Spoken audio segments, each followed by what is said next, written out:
Welcome to our lecture online. We're continuing to explore here what the size of the universe must be. And we know that it's bigger than what we call the observable universe. It's bigger than from here where we are to the edge of what we can see. And let me explain why. And then of course it all depends upon whether or not the Earth and the observable universe is right at the center of the entire universe, which of course we have no way of knowing. We could just be at the very edge of something and the universe will then be much bigger than what we think it is. But there's at least a minimum size. The universe should be at least this big, and let me explain why we can say that. So we know that 13.7 billion years ago, plus or minus 100 or 200 million light years, or years I should say, we knew there were galaxies near the edge of the observable universe. And why do we know that? Because we can look in all different directions, which we have done so, especially with the Hubble Space Telescope, and we've taken pictures of galaxies that were near the edge 13.7 billion light years away. Maybe just slightly less than that. So the light has been traveling towards us for that entire time, for the entire existence of the universe.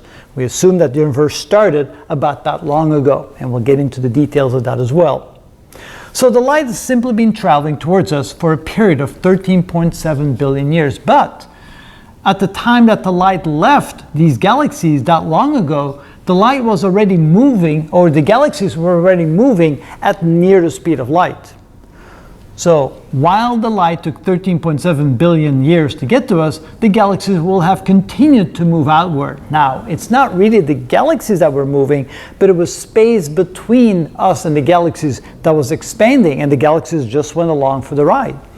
And the more space there is between galaxies, or between us, our Milky Way galaxy, and that faraway galaxy, the more space there is, the faster they will be moving away from one another. The more space, the more speed. And eventually there will be so much space in between that the galaxies will actually be moving away from us at greater than the speed of light. Now you may say, well, that's impossible. Nothing can travel greater than the speed of light. That is true relative to space itself. You cannot travel through space at greater than the speed of light. However, if a galaxy isn't stuck on space like a fly to a spider web, and there's another galaxy over here stuck to space like a fly to a spider web, and then you stretch the spider web apart, well, if space, that's what that big spider web is, expands so fast that the two galaxies move away from each other at greater than the speed of light, that is absolutely possible, and that is actually what's happening. It's simply the space is expanding in such a way that this enormous distance between galaxies causes the galaxies to be moving away from each other at greater than the speed of light.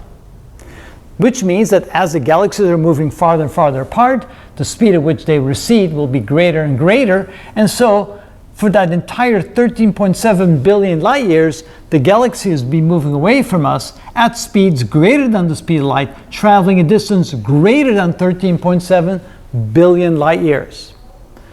We've tried to calculate that, and we came up with a number that is 42 billion light years away. So the difference between 42 and let's say about 14 is about 28 billion. So in other words, the speed up of those galaxies due to the expansion of space has been such that that galaxy, which was here 13.7 billion light years away from us at the very beginning of the universe 13.7 billion years ago, has now moved to a distance of 42 billion light years. And we can imagine that all the galaxies near the observable edge of the universe will have moved to a position 42 billion light years away, simply due to the expansion of space itself. Wow. So we know that the minimum size of the universe must be at least this big, because those galaxies that are now here were here 13.7 billion years ago, and we were able to see them. Now you may say, well, were there galaxies beyond this limit, beyond the observable edge of the observable universe? And that could very well be. We just don't know because we haven't seen them yet. Light hasn't been able to reach us yet because they're just simply too far away. And it'll take quite a while for the light from those galaxies to reach us. So it was very possible that the universe at the very beginning was much bigger than that. And of course, those galaxies would have moved out even much further than the 42 billion light years that we have here. That's why we call that the minimum size of the universe, assuming Earth is right in the middle, which of course very likely is not, and assuming that these galaxies will have continued to accelerate in an outward direction because of the expansion of space, and will have reached a distance of 42 billion light years. That is the minimum size that a universe can be, and probably it is much bigger than that. If the universe is at 42 billion light years away, and the observable one is at 13 billion light years away, at the beginning of the universe, I thought the size of the universe was a grapefruit. So yes, there are theories that at the very beginning of the Big Bang, the universe was no bigger than a grapefruit, correct? Maybe the size of the Earth, maybe the size of a galaxy. It was very, very tiny. At least that was the assumption.